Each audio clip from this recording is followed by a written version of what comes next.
Hizi ndizo sifa 10 ambazo Mungu anapenda kusifiwa.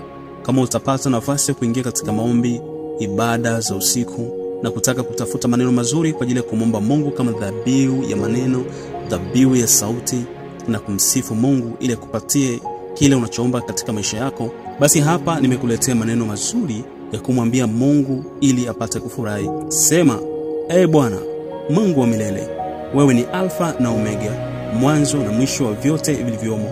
Kabla ya mwanzo wa dunia wewe ulikuwepo, na mwisho wa yote utabaki kwa Mungu mkuu usiyebadilika. Wewe ndiye ulitumba, kwa hekima yako ukapuliza pumzi ya uhai ndani yetu, na kwa mkono wako imara ukaunda ulimwengu wote. Hakuna mwanzo ulioanza bila wewe, wala hakuna mwisho utakaojulikana bila mamlaka yako. Wewe unaanza safari za wanadamu, na wewe pia unazikamilisha kwa neema yako. Mungu, katika wewe hakuna kubadilika, hakuna kivuli cha kugeuka. Maneno yako ni ya milele na ahadi zako hazina dosari. Hakuna aliye kama wewe, Bwana wa majeshi. Wafalme wanakuja na kupita, tawala zinainuka na kuanguka, lakini enzi yako inadumu milele. Ukuu wako haupimiki, hekima yako haiwezi kufikika, na upendo wako hauwezi kuelezeka kwa maneno ya kibinadamu. Wewe ni mwanzo wa tumaini letu na mwisho wa hofu zetu. Wewe ndiye unetutangulia na kutuonyesha njia, na wewe ndiye unetufunika hadi mwisho.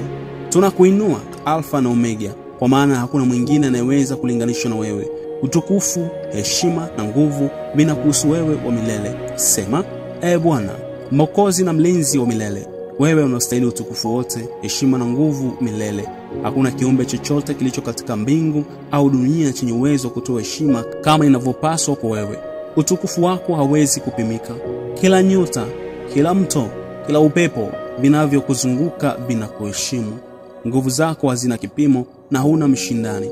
Wafalme wanakuogopa, vichwa vinapinda mbele ya enzi yako, na kila mpango wa giza unavunjwa kwa neema ya mkono wako.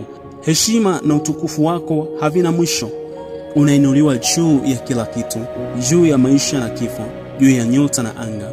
Bwana, tunakushukuru kwa nguvu yako inayoshikilia dunia. Heshima unaipokea kutoka kwa viumbe vyote, na kwa utukufu wako unaoshangaza malaika.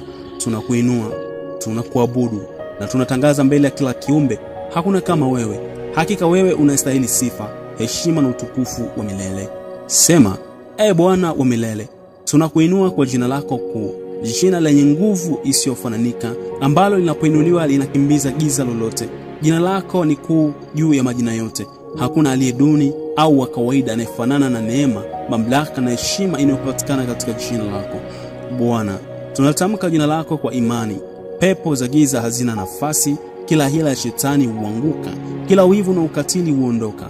Nguvu zako zinazunguka juu ya ulimwengu wote, na kila kiumbe kinakumbuka utukufu wako. Jina lako linafanya moyo wetu utulie, linatoa amani isiyo na kifani, na linatufanya tusimame thabiti dhidi ya majaribu. Hakuna giza lolote wala kizuizi cha maisha kinachoweza kushinda pale jina lako linapoinuliwa. Tunakutambua Bwana kwamba hili si jina la kawaida, bali jina lenye uzima, nguvu na uhuru wa milele. Tunakushukuru, tunakuabudu, tunatangaza mbele ya dunia jina lako Bwana linapoinuliwa, giza linakimbia.